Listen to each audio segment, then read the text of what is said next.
Hi folks, Jeff here with Jeff Cars. So up here I have a 19, I believe this is a 1990 W124 300E Mercedes-Benz. Now this car, if you go back, this was if you go back to the Cheap Car Challenge on the Idiot Car Guys, this is one of those that was featured. I'm going to offer this thing for sale. Now, this car here, there's been a lot of work done on it, and there's still a little bit left to do. But this car, I use it, I drive it here in town where I live. You know, it's kind of a little grocery getter. I don't take it out on the highway, although, well, I have a couple times. But you got to be a little, this one's a little cantankerous right now, and I could have it fixed. But, you know, I think it's time to move on. I mean, there's a couple adjustments that need to be done because I've put a new fuel filter, new fuel pump. This thing has got, you know, it's been gone through. We've had a lot of issues with this. This is as a new catalytic converter. And so this car runs a little bit rich. And so what we'll do here is, you know, I'm offering for sale as is. And respectably, this car is okay. I think this is a $3,500 car. You can drive this home. You just got to take your time. You cannot accelerate hard because it'll choke itself out and then you'll stop. The other thing is the check engine light comes on when it gets up to operating temperature. Because the shop that I took this to get the catalytic converter and stuff put on,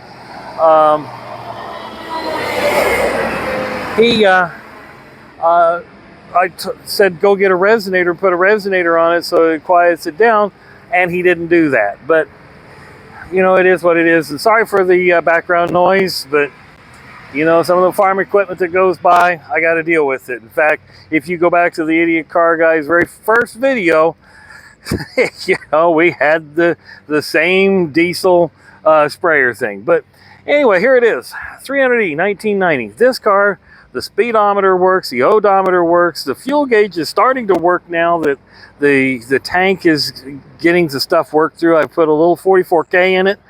Not so much, but you know, I'm trying to make sure it's all cleaned out. Power antenna works. The radio is an aftermarket one. It kind of works. The front and back, the front and back, you know, fader on the console is, well, it sometimes works. The power windows all work. The power right mirror works. AC does not work in this. It needs, I'm assuming, needs charging, but it is what it is. But interior wise, this car is in pretty good shape. I'm gonna we'll go around it, and then by the you know, pictures, the still pictures, you'll be able to see you know, a little bit more.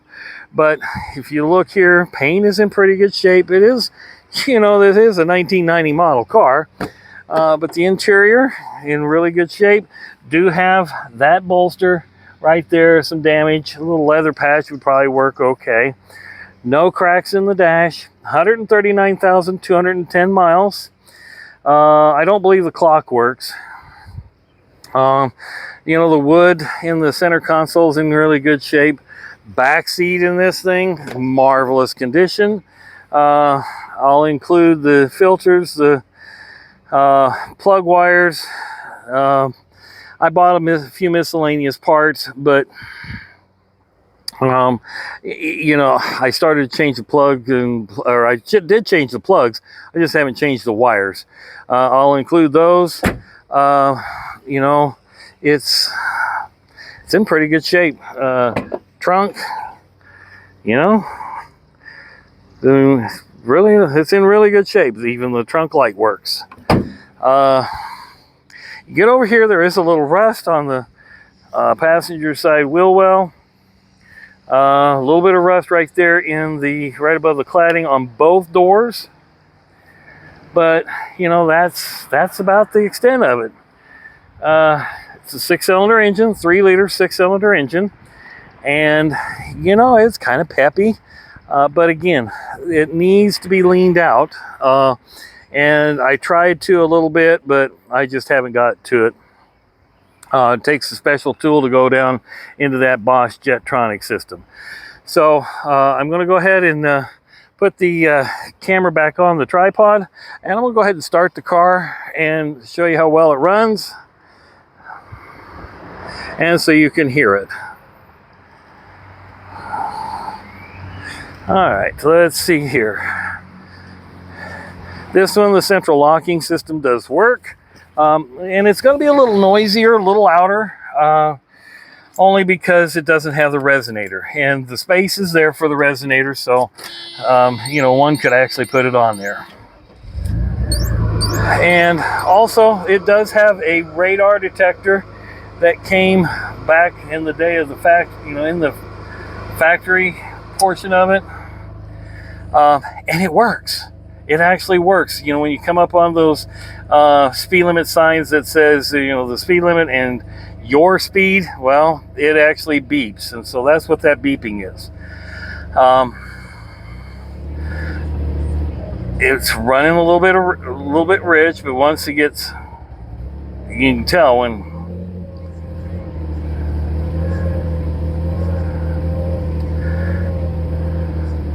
But when you when you're driving it, you don't want to accelerate too fast. It's run a little bit rich, but I'll get you know, it'll drive fine. But you can actually smell it's actually running a little rich, but you can't smell it on a video. But power steering works, sunroof works.